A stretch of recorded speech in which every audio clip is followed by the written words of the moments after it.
قضات اس کا 5واں باب اس کی 16ویں آیت سے 31ویں آیت تک۔ تو ان سیٹیوں کو سننے کے لیے جو بھیڑ بکریوں کے لیے بجاتے ہیں، بھیڑ سالوں کے بیچ کیوں بیٹھا رہا؟ روبن کی ندیوں کے پاس دلوں میں بڑا تردد تھا، جلاد یردن کے پار رہا، اور دان کشتیوں میں کیوں رہ گیا؟ عاشر سمندر کے بندر کے پاس بیٹھا ہی رہا اور اپنی کھاڑیوں کے آس پاس جم گیا۔ زبولون اپنی جان پر کھیلنے والے لوگ تھے، اور نفتالی بھی ملک کے اونچے اونچے مقاموں پر ایسا ہی نکلا۔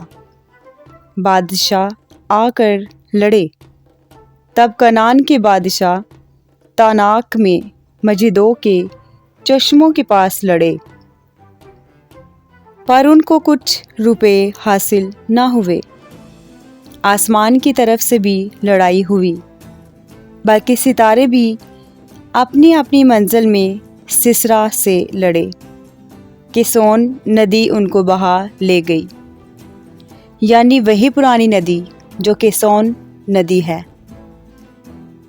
اے میری جان، تو زوروں میں چل، ان کے کودنے، ان زبردست گھوڑوں کے کودنے کے سبب سے سموں کی ٹاپ کی آواز ہونے لگی۔ خداوند کے فرشتہ نے کہا کہ تم میروز پر لعنت کرو، اس کے باشندوں پر سخت لعنت کرو، کیونکہ وہ خداوند کی کمک کو زور آوروں کے مقابل خداوند کی کمک کو نہ آئے۔ حبرکینی کی بیوی یائل سب عورتوں سے مبارک ٹھہرے گی، جو عورتیں ڈیروں میں ہیں ان سے وہ مبارک ہوگی۔ سسرا نے پانی مانگا، اس نے اسے دودھ دیا۔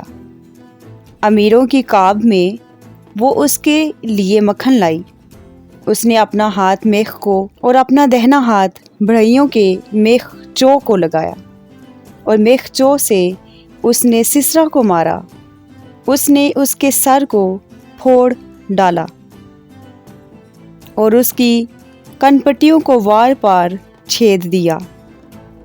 اس کے پاؤں پر وہ جھکا، وہ گرا اور پڑا رہا، اس کے پاؤں پر وہ جھکا اور گرا، جہاں وہ جھکا تھا وہیں وہ مر کر گرا۔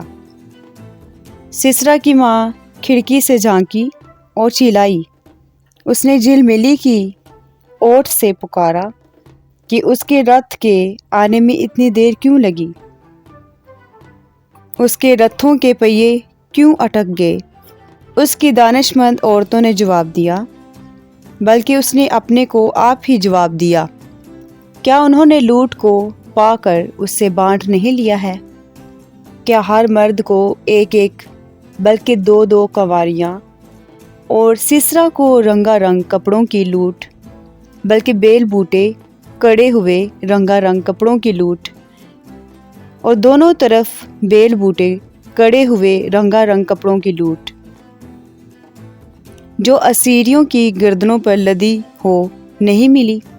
اے خداوند، تیرے سب دشمن ایسے ہی ہلاک ہو جائیں، لیکن اس کے پیار کرنے والے آفتاب کی مانند ہوں، جب وہ آب و تاب کے ساتھ طلوع ہوتا ہے۔ اور ملک میں 40 برس امن رہا۔ آمین۔